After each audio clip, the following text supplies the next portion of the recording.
Mon âme, bénis l'Éternel. Le Dieu de la nature. À l'attitude de l'homme en face de la nature, on peut juger de sa position vis-à-vis de Dieu. En dehors de la révélation biblique, l'esprit humain oscille entre un panthéisme par lequel il emprisonne Dieu dans son œuvre et un déisme par lequel il l'en sépare d'une manière absolue. L'une et l'autre tendance aboutit à reléguer le Créateur au second plan, quand on n'en vient pas à le mettre entièrement de côté, pour faire du monde l'objet unique de l'admiration et de l'adoration humaine. Notre psaume, comme en général les parties poétiques de la Bible qui traitent de la nature, exprime parfois avec une singulière hardiesse la relation intime et profonde qui existe entre la créature et l'esprit créateur. Nous y voyons tous les êtres s'attendre à Dieu, lui parler à leur manière, recevoir de lui leur subsistance, vivre du souffle qu'il leur communique. Versets 21, 27, 29, le soleil, la mer, les vents, la foudre obéissent si ponctuellement à ses ordres que, soit leur course régulière et infaillible, soit leurs mouvements violents et inattendus, sont les manifestations même de la volonté de Dieu. Versets 4, 5, 9, 19. Et pourtant comme l'Éternel est distincte de son œuvre. Comme il la domine, comme elle tremble à son regard. Verset 32. Notre psaume admet le cours régulier des lois et des forces de la nature. Mais ce Dieu reste le maître de toutes choses, il reste Dieu et par là même aussi l'homme reste homme, responsable du trouble qu'il introduit parfois dans l'œuvre divine. Verset 35, et en même temps capable de bénir celui de qui il reçoit tout, autorisé à attendre de lui secours et délivrance. Le Dieu de la nature, psaume 104, est aussi celui de la grâce, psaume 103. Le psaume 104 est le poème de la création, poème qui n'a pas son pareil dans toute la littérature profane. C.H. Corneille. Le savant Rambold fait observer que dans ce seul psaume se reflète l'image du monde entier. On est étonné, dit-il, de voir décrit en quelques grands traits, dans une composition lyrique de si peu d'étendue l'univers entier, le ciel et la terre. Fidèle au récit de Genèse chapitre 1, notre psaume en suit les grandes lignes dans de splendides développements, tout en parlant de l'œuvre créatrice accomplie une fois pour toutes. Il montre le travail divin se prolongeant, se continuant en quelque sorte d'une manière permanente, par les soins que la providence divine donne à ses créatures. Ces 7 strophes ne correspondent pas exactement aux 7 journées du récit de la Genèse, les œuvres des 2 premiers jours sont résumées en une strophe, versets 1 à 4, celle du 3e jour n'en occupe pas moins de 3, versets 5 à 18, puis viennent, dans la 5e strophe, l'œuvre du 4e jour, versets 19 à 23, dans la 6e, celle des 2 derniers jours, versets 24 à 30. La strophe finale est tout entière consacrée à l'adoration, versets 31 à 35. Si la formation de l'homme n'est pas spécialement racontée, on peut dire néanmoins que l'homme, qui connaît et admire l'œuvre divine, en recueillant les fruits, occupe la place centrale, au-dessous de Dieu toutefois, car du commencement à la fin, l'Éternel apparaît dans sa gloire de Créateur. Verset 1. Versets 1 à 4. L'Éternel, dans sa haute demeure, premier et 2e jour. Verset 2. Il s'enveloppe de lumière. La pensée du psalmiste n'est point de représenter la gloire de Dieu telle qu'elle est en elle-même, cette gloire que l'homme ne peut voir sans mourir. Exode 33.18-20. Il s'agit ici du reflet de la splendeur divine, tel qu'il apparaît dans la création. La lumière qui resplendit au sein du chaos, Genèse 1.3, et qui, chaque matin de nouveau, dissipe les ténèbres, est comme le vêtement incomparable par lequel Dieu se révèle tout en se voilant. Il déploie les cieux, Genèse 1.7-8, Ésaïe 40.2. C'est ici et dans les versets suivants, l'œuvre du 2e jour. Verset 3. Il l'embrisse, ses chambres hautes. L'univers est comparé à un immense et magnifique palais. Les espaces sans bornes de l'atmosphère, les eaux d'en haut, Genèse 1.7, apparaissent au psalmiste comme les hautes demeures de l'Éternel, les nuages, où se joue la lumière, en sont comme les lambris. Verset 4. Il fait des nuées ses chariots. Les images se modifient, dans leur succession rapide, ce qui suffit pour nous montrer que le psalmiste lui-même n'y voit que des comparaisons insuffisantes, toutes grandioses qu'elles soient.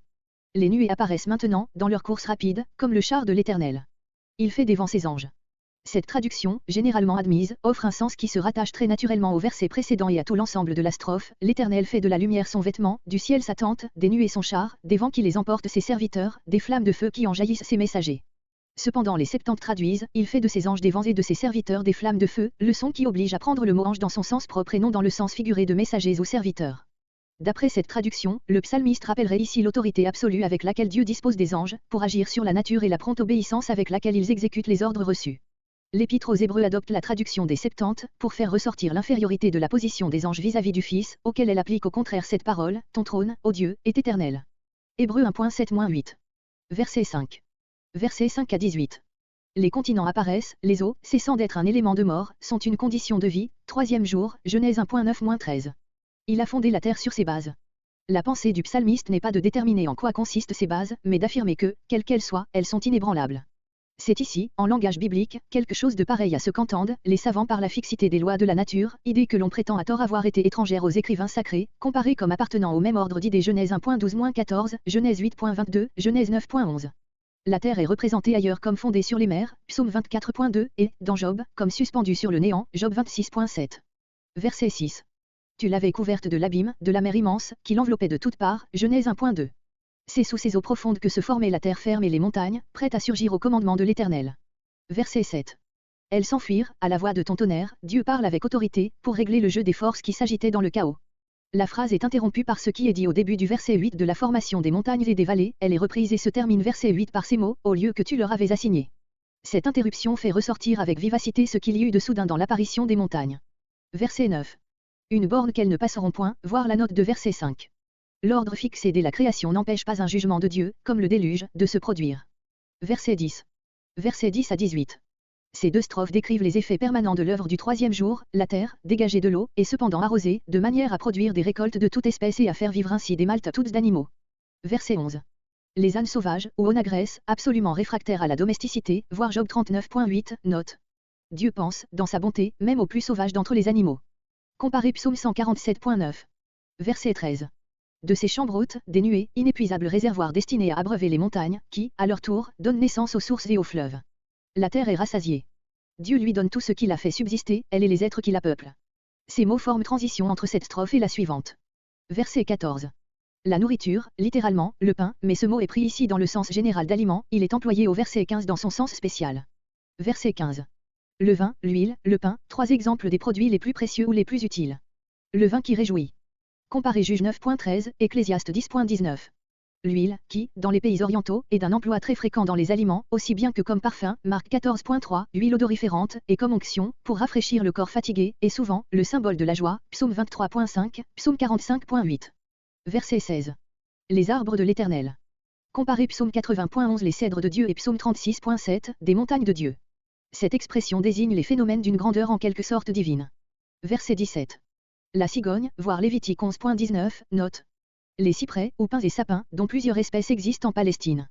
C'est là qu'elle cherche sa demeure, plutôt que sur les toits plats des maisons orientales, qui ne lui offrent pas la même sécurité que les pignons élevés d'Europe. Verset 18. Les chamois, ou boucs sauvages, bouquetins. On trouve encore maintenant des bouquetins au Liban et des chamois sur le mont Carmel. Gerboise, voire Lévitique 11.5, note. Ces rongeurs habitent en grand nombre les creux des rochers, dans les environs de la mer Morte. Verset 19. Versets 19 à 23. La succession des jours et des nuits, quatrième jour, Genèse 1.14-19.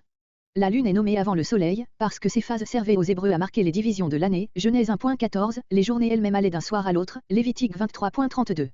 Le soleil connaît son coucher, le moment et le lieu où il doit disparaître. Voir verset 5, note. Verset 20. Amènes-tu les ténèbres. Si régulière que soit la succession des jours et des nuits, ce n'en est pas moins, à chaque fois, Dieu qui amène, soit l'obscurité, soit le jour.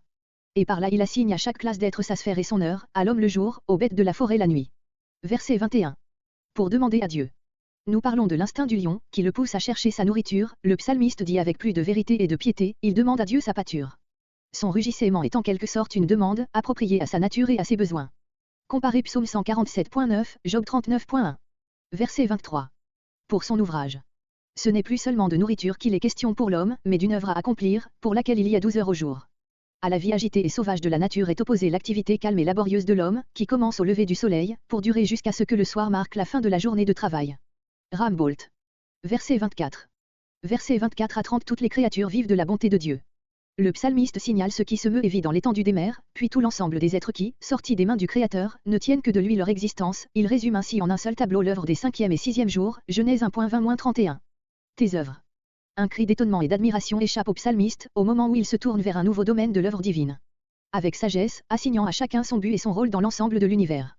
De tes richesses, proprement, de tes possessions, le terme hébreu signifie ce que l'on a acquis. Verset 26. Les navires, le Léviathan, parallélisme indiquant d'un trait ce qu'est à la fois la mer pour l'homme, dont les navires la sillonnent en tous sens et pour les animaux qu'elle renferme. Le mot de Léviathan désigne parfois le crocodile, voir Job 40.20, note, ailleurs une sorte de monstre légendaire censé habiter le ciel étoilé et provoquer des éclipses, Job 3.8. Ici, il désigne évidemment les monstres marins, spécialement la baleine. Verset 27. Tout, non seulement les animaux de la mer, mais tous les êtres créés, y compris l'homme lui-même, Psaume 145.15-16. Verset 29. Retires-tu leur souffle, ou leur esprit? Il s'agit ici du principe de vie qui anime chaque être vivant et qui procède de l'esprit créateur, Genèse 1.2. Dieu ne pourvoit pas seulement à la nourriture de ses créatures, c'est de son souffle qu'elles vivent.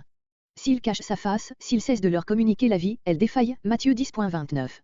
Verset 30. Tu renouvelles la face de la terre. Cela a lieu à chaque naissance, si insignifiante soit-elle, comme à chaque printemps, où la nature entière reprend vie. Verset 31. Verset 31 à 35. Que l'Éternel soit glorifié et puisse se réjouir en ses œuvres. Que l'Éternel se réjouisse. C'est ici, sous forme de vue, l'écho du refrain du récit de la création, Dieu vit que cela était bon. Mais dans ce vu même est contenu déjà en principe la protestation énergique qui se fera entendre, au dernier verset du Cantique, contre tout ce qui gâte éternite l'œuvre divine. Verset 32. Elle tremble. Le psalmiste vient de voir se dérouler devant lui une succession de miracles, contenus dans le grand miracle de la création. Si merveilleux que soit ce spectacle, son cœur ne s'y absorbe et ne s'y égare pas. Il sait que l'Éternel est infiniment élevé au-dessus de son œuvre et que, d'un simple attouchement, il peut la détruire. Toute manifestation de la présence ou simplement de l'approche de l'Éternel est pour la terre le signal d'un embrasement qui pourrait la consumer. Exode 19.18. Verset 34. Pour moi, je me réjouirai. Comparez verset 31, que l'Éternel se réjouisse. L'Éternel se réjouit en son œuvre et la créature, lorsqu'elle comprend les intentions de son Dieu, se réjouit en lui. Mais qu'ils sont en petit nombre, ceux qui jouissent ainsi des biens de la nature. C'est cette pensée qui amène le psalmiste à mettre l'accent sur le mot moi. Verset 35. Que les pécheurs soient retranchés.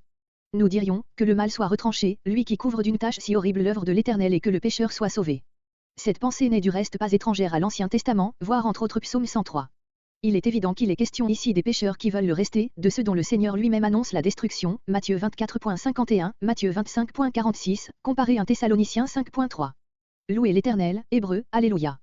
Ce cri d'adoration apparaît pour la première fois à la fin de ce beau psaume, mais il devient de plus en plus fréquent dans les psaumes des 4e et 5e livres. Comme on ne le trouve dans aucun des cantiques les plus anciens des premiers livres, il se peut qu'il ne soit devenu d'un usage courant que dans les derniers siècles de l'histoire d'Israël, ce qui assignerait aux psaumes qui le contiennent une date relativement récente.